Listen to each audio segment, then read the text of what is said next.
Much talked about sector. इस पर GST घटाने और बढ़ाने का भी ऐलान हुआ है। जी हाँ, दोनों तरह के ऐलान हुए हैं। तो किन शेयरों पर कैसा असर हुआ है, इसकी पूरी डिटेल लेकर प्रियंका हमारे साथ जुड़ चुकी हैं। प्रियंका बताएं।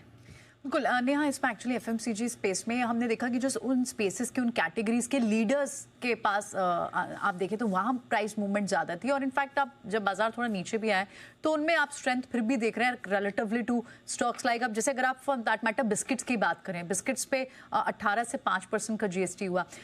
लेकिन लीडर कौन था? लीडर है ब्रिटानिया। ब्रिटानिया की आप टोटल अगर इनका जो रेवेन्यू कंट्रीब्यूशन, सेल्स कंट्रीब्यूशन देखें, उसका 75% जो है वो सिर्फ बिस्किट से आता है। और इसीलिए ब्रिटानिया में दिन भर में आप देखें स्ट्रॉन्ग तेजी रही है एज कंपेयर टू डाबर या मैरिको, क्योंकि कंजम्पशन बूस्ट तो सारे स्पेस के लिए है।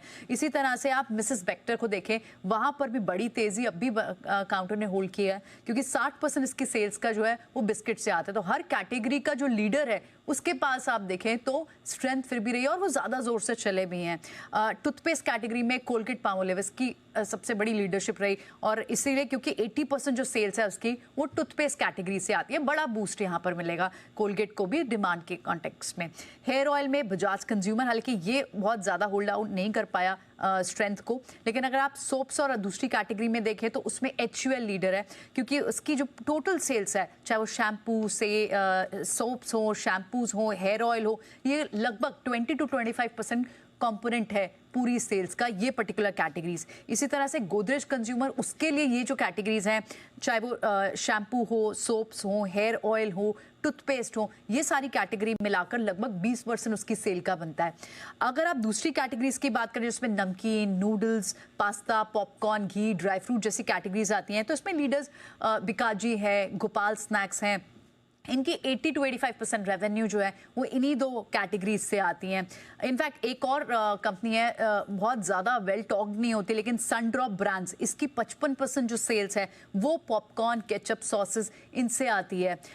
तीसरा जो एक और बेनिफिशरी, बड़ा बेनिफिशरी रहेगा, वो रहेगा नेस्ले भी, क्योंकि इसकी भी नूडल्स, पास्ता, कंडेंस्ड मिल्क, इन सब कैटेगरीज में जहां स्लैब चेंज हुआ वहां पर भी कम लगभग 30 से 33% जो रेवेन्यू है वो इन पर्टिकुलर कैटेगरी से आता है। एक और पॉइंट, आईटीसी में एक कंपोनेंट ये भी रहा, क्योंकि आईटीसी के पास भी जैसे नोटबुक, स्टेशनरी, पेपर बोर्ड्स हैं, इसका भी लगभग 11% सेल्स जो है वो इस पर्टिकुलर कैटेगरी से आता है, जहां पर रेट स्लैश हुए हैं। तो बाजार के पास एक मैट्रिक्स है इवैल्यूएट करने का कि कौन से लीडर्स हैं, और ऑफकोर्स उनको फायदा जरूर मिलेगा जिनकी सेल्स का बड़ा कंपोनेंट उन कैटेगरीज से आ रहा है जहां स्लैब्स रिड्यूस हुए हैं। नेहा, चलिए, तो आप कह सकते हैं कि दोनों तरह की यहाँ पर एक तो जीएसटी जहाँ पर कटौती हुई है, जहाँ पर बढ़ोतरी हुई है, किस तरह का प्लस या माइनस है ये बताया है। और इवेंचुअली आई थिंक मार्केट भी इसको धीरे धीरे समझकर ये अंदाज़ा लगा पाएगा, इवैल्यूएट कर पाएगा कि कौन कौन से स्टॉक्स हैं जहाँ पर यहाँ से स्ट्रेंथ आएगी और कहाँ पर